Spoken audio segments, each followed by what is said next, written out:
Tonight, a local mayor is under the microscope for how he spent thousands of dollars in campaign funds. From new suits to shoes to even a pricey SUV, he says it's all to help him do his job better, but others aren't so sure. Tonight, 7 investigator Ross Jones is following the money.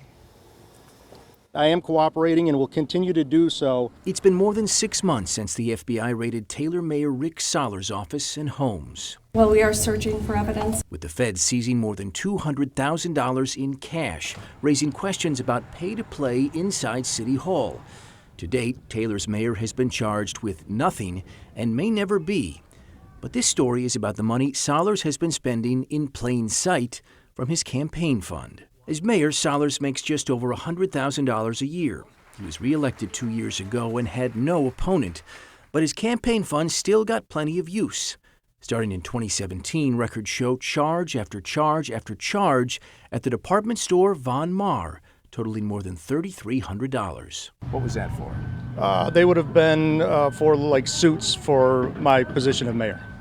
Clothing for you? Correct. It could be sports coat, it could be shoes, but it would all be related to my position as mayor.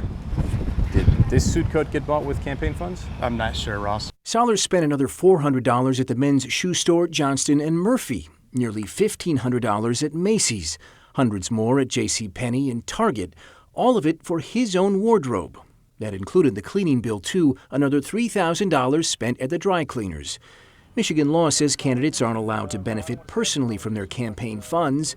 From 2017 to 2018, Sollers spent more than $8,000 on just his wardrobe. That seems like a personal benefit. Well, they are suits and shoes that I wear to work as part of my clothing attire for my position. I mean, everyone has to wear clothes for their job. Why is it that you don't have to pay for a lot of them? Well, again, we thought we were doing it correctly. In a statement, Sollers' attorney called the wardrobe expenses modest and ordinary, saying Michigan law does allow for candidates to pay for incidental expenses to holding office. And while we couldn't find a candidate who spent more on his clothing expenses than Sollers, he doesn't appear to be the only one. City Councilman Tim Woolley shows multiple spending sprees at DXL and Macy's. Former Highland Park Mayor DeAndre Wyndham's campaign shows hundreds spent at Todd's Clothes and Marshall's too. But experts we talked to say any candidate spending on personal clothing would run into trouble with the Secretary of State. That money was donated to get him elected, not to put him in a lifestyle beyond everybody else. We shared our findings with Taylor Councilman Butch Ramick. It's an excuse to use that account to live either above your means without any thoughts of what you're doing. But the campaign hasn't just paid for Sollers' wardrobe. It's paid for a vehicle, too. That's him behind the wheel of a Chevrolet Suburban LT Premier, a loaded SUV that retails for $72,000. His campaign leased it at more than $1,000 a month, plus the almost $3,000 to insure it. Michigan law allows campaigns to pay for vehicles if they're being used for campaign or government work. Correct. It's not a personal vehicle. I have a personal vehicle, yes. Okay. So you've never used this vehicle for personal No, I have, use? yeah. And I charge back a percentage of it. Yeah, and I charge back a percentage of it on my tax return. Sollers estimates 20 to 30% of his use of the SUV is for personal use, like driving around his family of 5. Neighbors near Sollers' vacation home 60 miles away say he's driven it there too.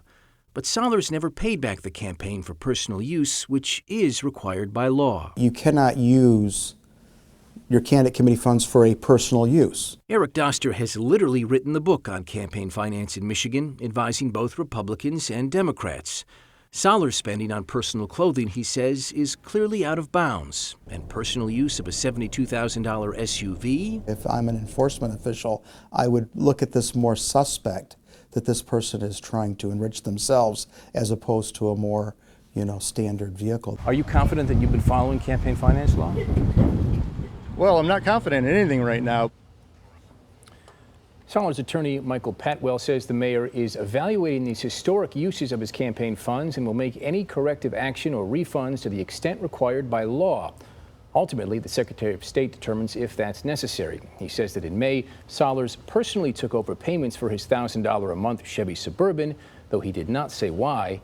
He also told me he believes that Sollers' estimate of 20 to 30% personal use of his SUV was on the high side. But it's ultimately up to the Secretary of State if this is a violation, and if they decide that it is, how much money they need to repay. So it looks like a lot of candidates should probably pay attention to the person. This could be a motivated, lesson for a lot of people, yeah. right? All right, Ross. Nice job. As always.